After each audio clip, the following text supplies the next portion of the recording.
Hey, what's going on YouTube? Man. I'm here with another review tonight, and tonight we are going to be reviewing Spider-Man Far From Home. I know everyone's excited for this one, as you should be, because this was freaking amazing.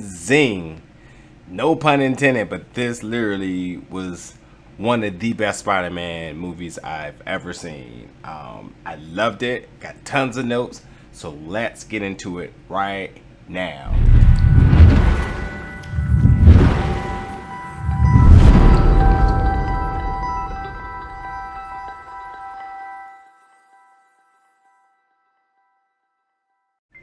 So Spider-Man Far From Home starts, well, basically it ends, it's the conclusion of Phase 4. So that's it. Phase 4 is done. Although a lot of people thought Endgame was the end of Phase 4, Spider-Man Far From Home ends Phase 4. And this movie starts, like I was about to say, right in action. You immediately start off right in the middle of action. Now, I usually don't say this, but I'm going to say that I usually try to be fair enough to like kind of review the movie and give pointers and reactions and stuff, but I know I am going to slip up here, so I'm giving a fair warning that at one pivotal point in this movie, I'm going to announce that it's going to be spoiler filled. So again, this review will have spoilers about this movie, but this movie immediately starts off in the beginning. Some of the stuff you see right from the credits, it starts off immediately there. Mysterio, Nick Fury, Maria Hill, bam, right before they even show the rolling title screen. Like, they get right into it, and immediately after that proceeds, you do see a memorandum of all of the fallen Avengers, and immediately we get into high school. We start off high school, and this question, we had a lot of questions. We wanted to know, as what we were calling the snap, they call it the blip. So the snap, the blip, all that's the terminology that's going around in high school. We wanted to know, well, how is this going to work? How are they still in high school after 5 years of being gone? How is it going to work? So they immediately do explain that. They do explain where obviously people that were gone for 5 years are back at their age, where they should be 21, but they're 16, and the people that were still there ended up, they got older. So you know, so you see like and the core friends of people are all back. So all Peter and his friends, they're all back.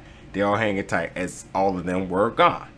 While the other people that you may have seen, gone. And new people are showing up because of, again, the time difference. But they do explain that, which is cool. So it leaves to no mystery as to why they're still in high school and so forth. Because I knew that was one of the things for me. Like, wait, back in high school? Like, how does that work? But the one thing that this movie does do is you see Iron Man all over. He is the hero. He's our hero. We miss him as fans. In the movie, they miss him. Now, here's the thing.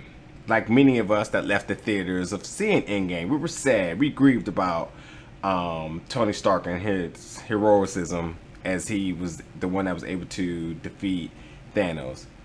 Peter, so my immediately impression is that Peter was going to be grieving the fact of Iron Man being gone. But Peter really, I think this came to a realization that maybe he's not really cut for this superhero thing.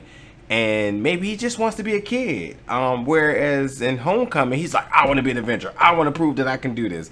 And in theory, it just kind of was one of those things where it just kind of felt like where Tony was trying to show his importance to the world, to his dad, that he can do whatever he wanted, whatever he could do. That Peter, his obsession was not only just to be an Avenger, but to show Tony that he was significant, that he was able to become a superhero. And I think in this movie, Peter just realized that maybe he's not quite ready. And quite frankly, instead of him technically grieving the absence of Tony Stark, I think he's just really exhausted from the efforts and the requirements and demand of being a superhero. So you see a lot of that, where you see him wanting to be the superhero and improving in the other movies. Where this, he just wants to be a kid. He just want to hang with his friends, and like us as adults, when we're tired and work sucks and all this workload of school, whatever it may be, we want to go on vacation. And that's where you get Peter here. He just wants to hang with his friends. He just wants to go on a trip And his elaborate scheme is to get his girl MJ. We all are waiting for that moment where MJ and Peter Parker becomes a thing. And that is his elaborate plan this entire time, where he tossed to Ned. He got this brilliant plan. And Ned's like, dude, we're going to Europe. We're about to go and be playboys over there. The Europeans, they love the American guys. We're not worried about girlfriends. So Peter got this really romantic plan, and Ned is just like, that's not going to work. But it's cool because, like, if you like the movies that like teenage love, high school and stuff like that, type of love movies and stuff like that, again, outside of just loving superhero movies and the Marvel franchise and so forth, you do get a lot of that type of movie, a lot of the elements of those type of movies in this movie. And it's cool, it's witty, because it's like clever, and all of us at a point, or even some of you viewers now, may be in high school, so you know, like, the idea of wanting to get the girl, relationships, and just the type of, like, really awkward moments and stuff. And it's really refreshing because I can look back and say, like, oh, I remember feeling that way, and I remember wanting to do stuff like that. And I really, really, like, I really enjoyed that. But again, you see Iron Man, you see, like murals and monuments and everything for Iron Man throughout this movie, the entire movie. Iron Man is everywhere. Even when they're on the plane, when you're on the plane, you get to pick the movie you want to see. There's a movie dedicated to Iron Man called The Heart of Iron, which would be cool if maybe, they actually show something of that sort too. But like, this Iron Man is just all over. But again, Peter's whole plan is to get MJ. He that's all he cares about. He just wants to get his girl MJ. Quite frankly, too, which is funny. Wow, Ned is like, we're not getting girls. Ned actually gets his girl in this movie as well. So again, upon the travel, they get to the airport. Everything.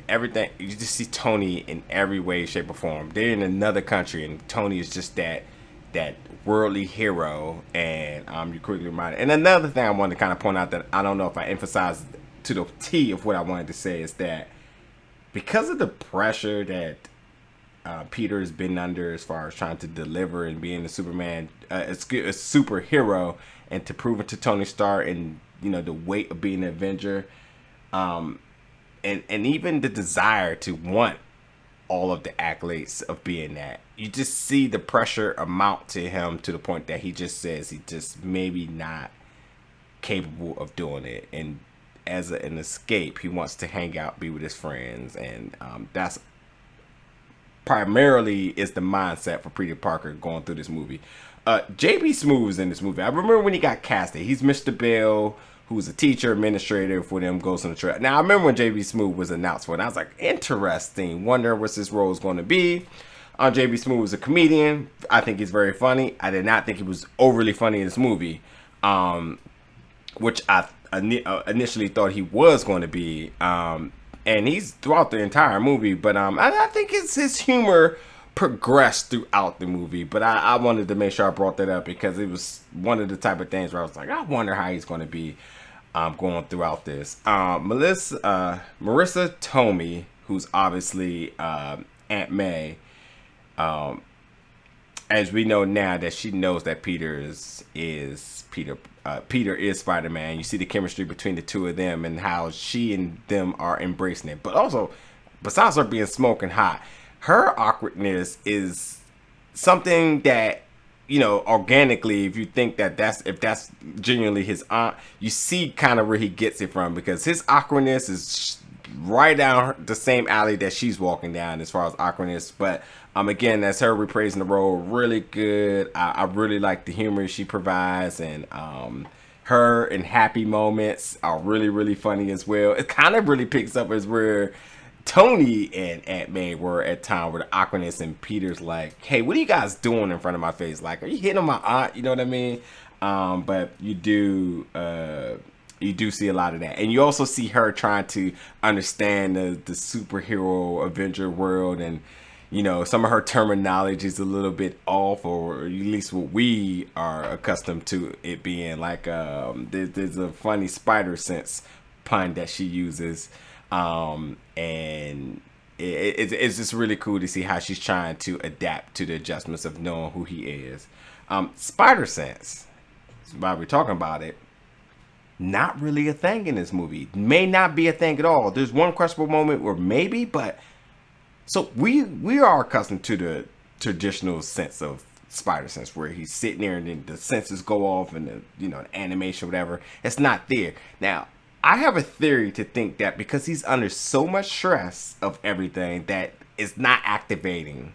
But even still, regardless, you don't see the traditional animation with his spider senses going off. The one time we seen his spider sense was when he was in Infinity War and his hairs rose, and we was like, wow, that's what we've been waiting for from Homecoming. But there's none of that in this, and it's funny. And the reason why I'm even mentioning it is because it is brought up numerous times where Aunt May is like, well, what about your spider senses? She's even like, hey, shouldn't you have known that was going to happen and stuff like that? So, that's a key thing, I think, in the movie for each person's interpretation of how that kind of works. Mysterio, played by, obviously, Jake Gyllenhaal, Quentin Beck.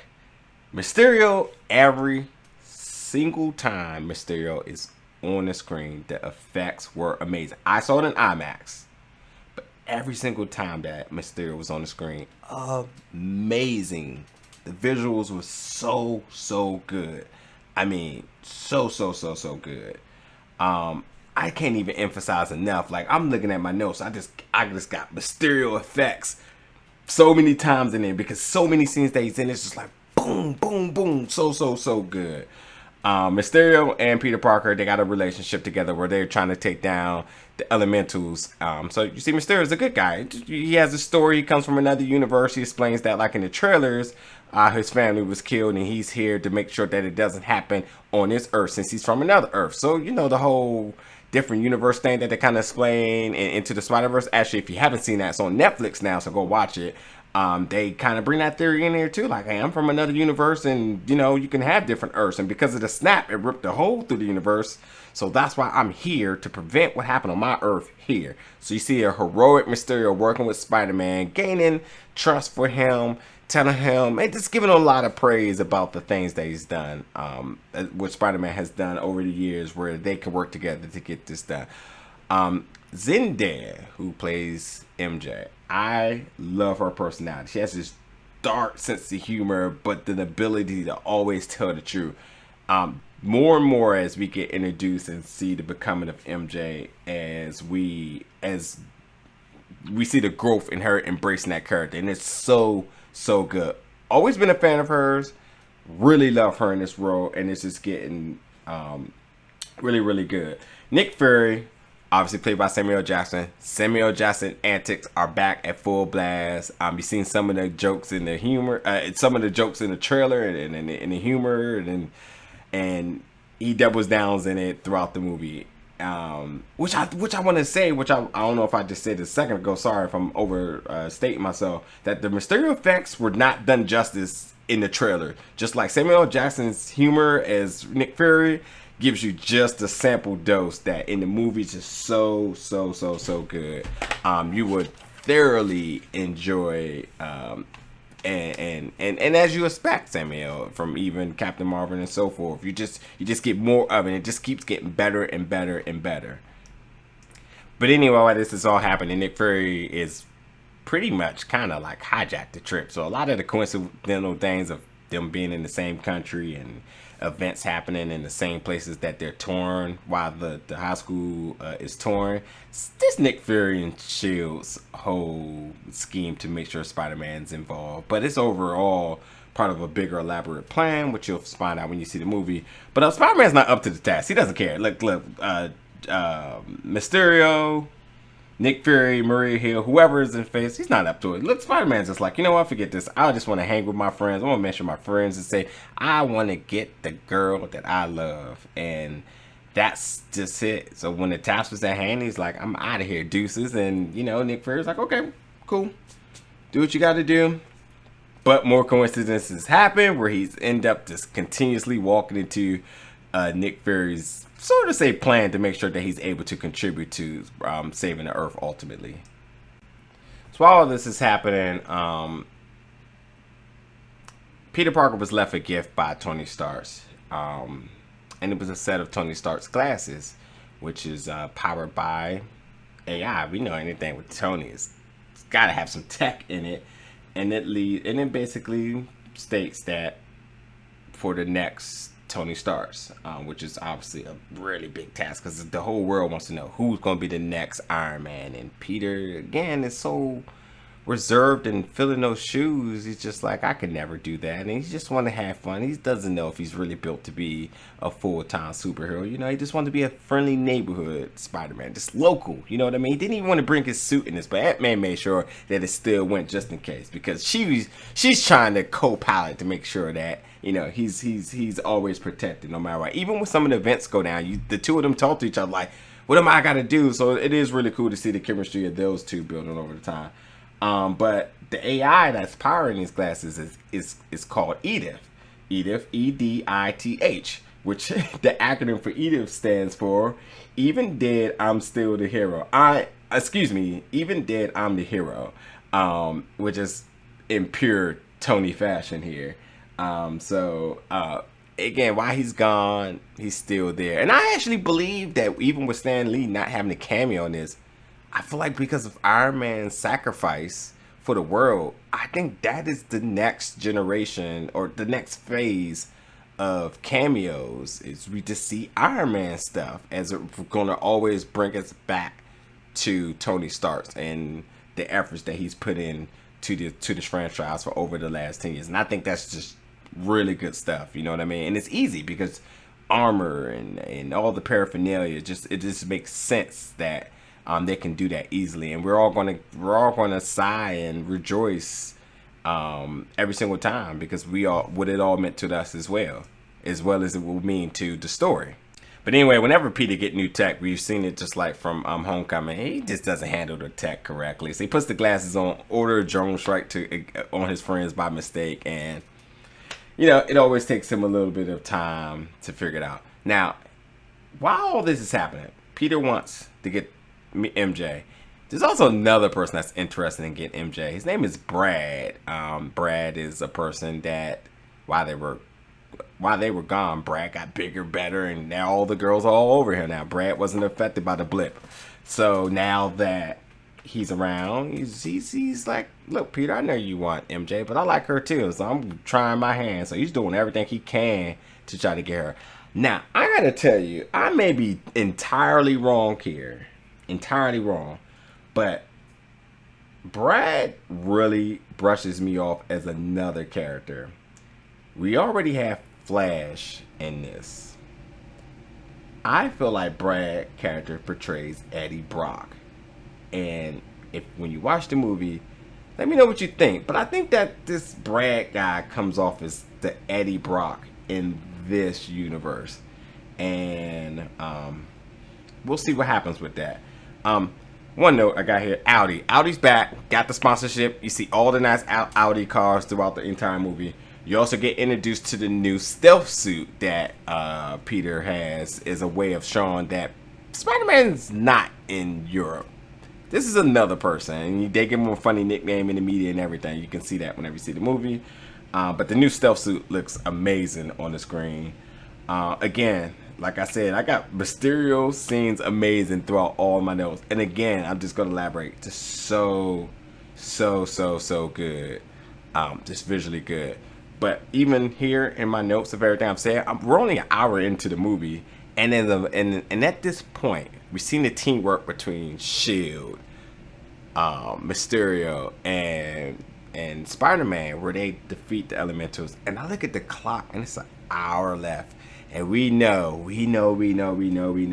Mysterio, that guy's never been a good guy. Spoiler times, letting you guys know. About to get into some spoiler stuff, so let's get ready, let's get into this. Because we know Mysterio is the master of illusions, and he doesn't hold back. At this point, Mysterio tricks, and he tricks and portrays Peter into gaining his trust, where ultimately he wants the tech. He wants Edith in the glasses, and you see Peter again, like he felt like he misinterpreted what the note said that was left for him with the glasses, and at this point he's just like, you know what, Beck, you saved the world.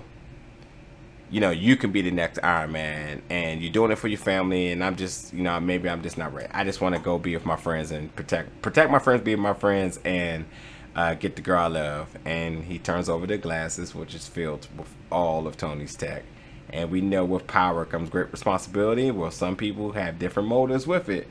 And the real bad guy's revealed as the Master of Illusions is on the grandest stage, and he revealed his ultimate plan. You see Mysterio with a bunch of former Stark Industry employees. And they've had flashbacks to some of these people that you see from other movies as far as their neglect from Tony.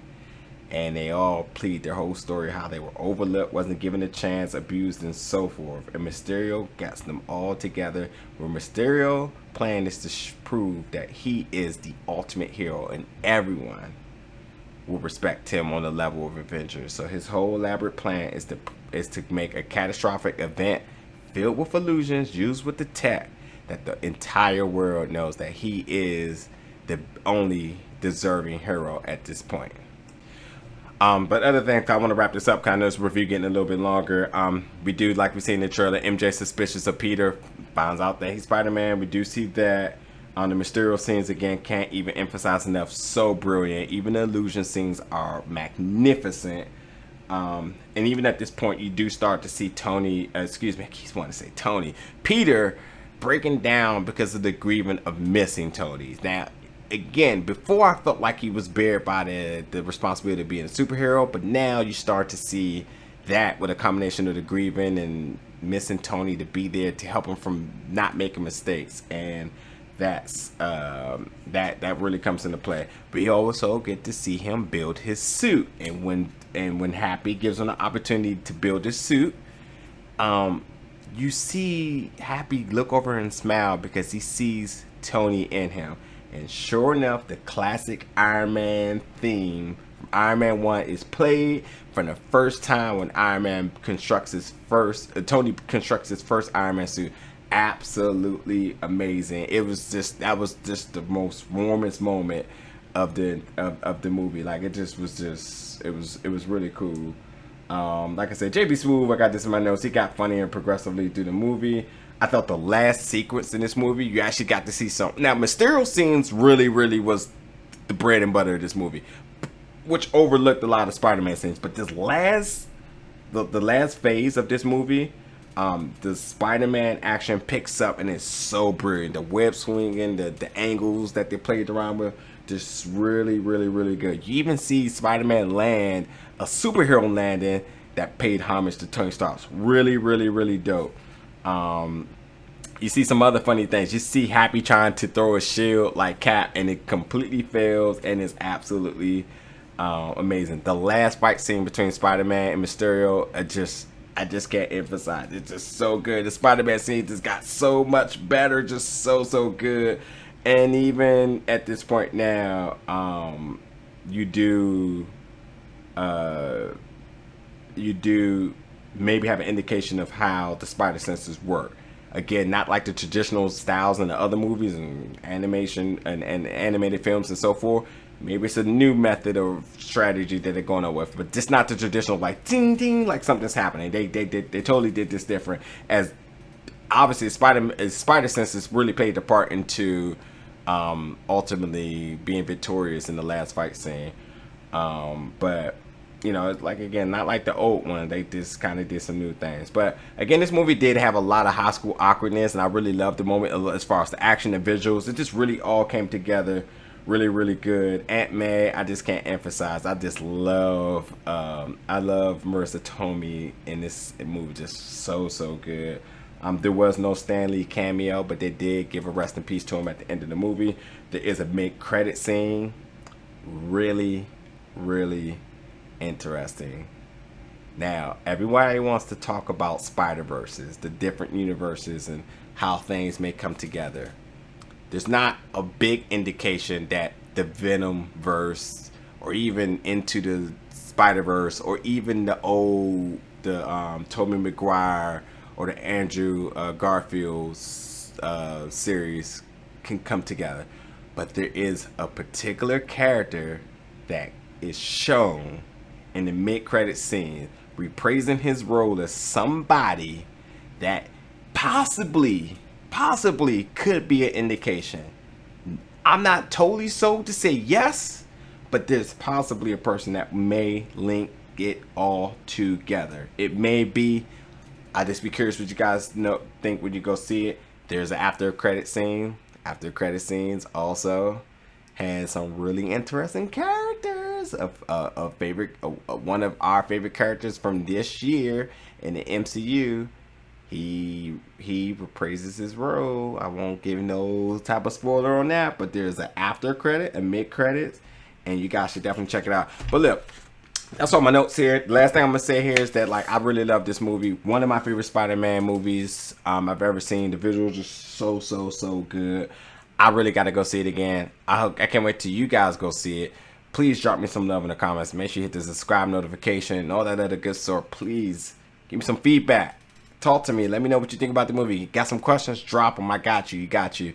Again, I appreciate everybody for all the love and support that you guys give me in other movies, even the hate. But it's cool because, I'm not biased and I don't try to perfect the best reviews so that everyone loves me. I just try to give an unbiased review about what I think about the movie. And I could be wrong about some information. I could mispronounce things, whatever it may be. I'm a regular guy and I just love I love watching movies, and I just try to give you guys reasons to go see the movie and interpret it for your own reasons. You know what I mean? Not no bias like fanboy type of BS or just gotta be right so I can be cool and all that other stuff. It's not about that. Just trying to provide some information so you guys would check it out. But look, thanks for tuning in tonight. Catch you guys for the next movie review very soon.